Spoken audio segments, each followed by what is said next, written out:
जिद्दा क्या ये कोई बोल सकता है क्या? जिद्दा ও মাই গড, এখন খাকি দ্য বেঙ্গল চ্যাপ্টার ভালো হবে এটা আগে থেকেই জানা ছিল, বাট এখানে কোয়েশ্চেনটা ছিল এটা কতটা ভালো হবে। আর এর থেকেও বড় প্রশ্ন, এখানে বস আর বিগ বসের ক্লাসটা জমলো তো।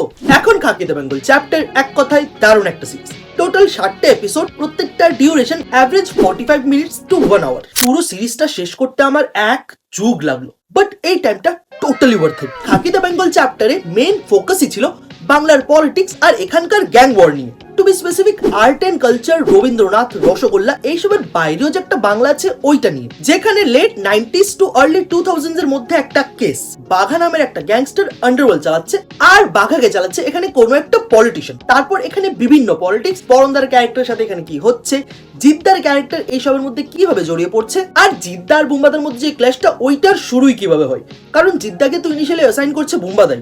ওই সব নিয়ে হচ্ছে খাকি দ্য বেঙ্গল চ্যাপ্টার। এখন প্রথমত খাকি দ্য বেঙ্গল চ্যাপ্টার নিয়ে আমার জাস্ট একটাই কনফিউশন, এটা আদতেও একটা হিন্দি সিরিজ ছিল? কারণ মোর দেন 40% ডায়লগস তো এখানে বাংলা দিয়েছিল। আর ভাই হিন্দি যেমন তেমন, যে লোকটা এখানে বাংলায় ডায়লগস লিখেছে তার স্যালারি বাড়ানো দরকার। সব কটা ডায়লগ, স্ল্যাংস, এক একটা এক্সপ্রেশন অন পয়েন্ট। বাবা কার্তিক, এটাকে বলে বাংলা। সালা বাংলার 14 গোষ্ঠী উদ্ধার করে ফিল্মফেয়ার নিয়ে যাচ্ছিস, সাথে এখানে কলকাতার যেসব দিকপত্র দেখানো হয়েছে। ফার্স্ট অফ অল আমি তো এটা মানতেই পারবো না কলকাতায় এত বাজে পলিটিক্স হয়, একদমই না। আর যদি হয়েও থাকে তাহলেও আগেরকার সময় হতো, এখন তো প্রশ্নই ওঠে না। বাট এখন সুবিধার্থে ধরেই নিয়ে এটা একটা কাল্পনিক ঘটনা, ওয়ার্ক অফ ফিকশন। বাট যে দিকপত্র এখানে অ্যাকচুয়ালিতে দেখানো হয়েছে মেইন স্ট্রিম বাংলা মুভিতে এখনো পর্যন্ত দেখানোই হয়নি। ফর এক্সাম্পল, এখানে একটা ছোট্ট প্লট পয়েন্ট, এখানে হাড্ডি পাচার করা নিয়েছিল। একটা টাইমে এটা কলকাতায় ঠিকই হতো, মানে যখন কলকাতায় শান্তি ছিল না তখন হতো, এখন তো রামরাজ্য। আর পুরো কলকাতাটাকে যেভাবে ইউজ করা হয়েছে, বাংলার কালচারকে যেভাবে তুলে ধরা হয়েছে, এক একটা ছোট্ট ডিটেল, যেমন বুম্বাদার চিরদিনে তুমি যে আমার মুভির গান, টিভিতে লেট তাপস পাল স্যারের মুভির সিন চলছে, বা সব থেকে এপিক একটা ফাংশনের মধ্যে বাংলার ন্যাশনাল ফোক সং ময়না ছলক ছলক বাজছে। মানে বাংলার বুকে কোনো ফাংশন হচ্ছে আর এই গানে কেউ নাচছে না, ইম্পসিবল এটা। রাইটিং আর রাইটিং এর মধ্যে এইসব ছোট্ট ডিটেলস অন পয়েন্ট। যদিও গল্পে তেমন নতুন কিছু নেই, আমরা এইসব গল্প আগেও দেখেছি আর ভবিষ্যতে আরো এমন গল্প দেখবো, বাট যেভাবে এখানে গল্পটাকে প্রেজেন্ট করা হয়েছে ওইটা ফ্রেশ ছিল।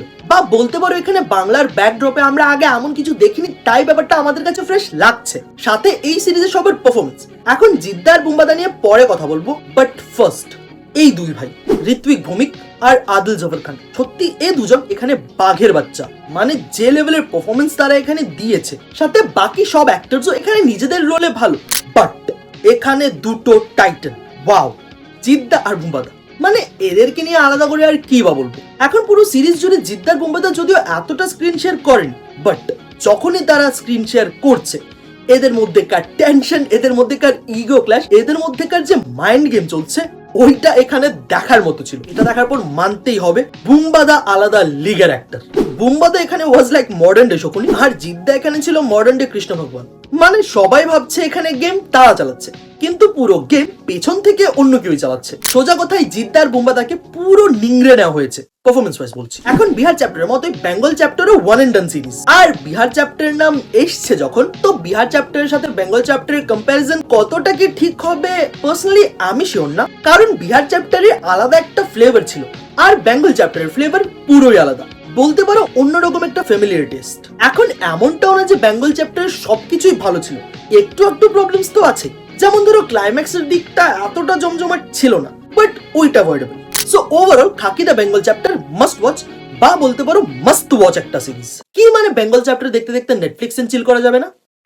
সো এইটা গেল আমার ব্যাপারে। বাকি তোমরা কারা বেঙ্গল চ্যাপ্টার অলরেডি দেখে নিয়েছো আর তোমাদের কেমন লেগেছে ওইটা কমেন্ট লিখে জানাও। যদি এই ভিডিও ভালো লাগে তাহলে লাইক করো, যদি বেশি ভালো লাগে তাহলে শেয়ার করো। সাথে পপ কালচার রিলেটেড অন্য সব ভিডিওস তোমরা এখানে পেয়ে যাবে, সো ডু চেক আউট। আর যাওয়ার আগে আমার 500 সাবস্ক্রাইবার্স প্লিজ তাড়াতাড়ি কমপ্লিট করে দাও। সাবস্ক্রাইব।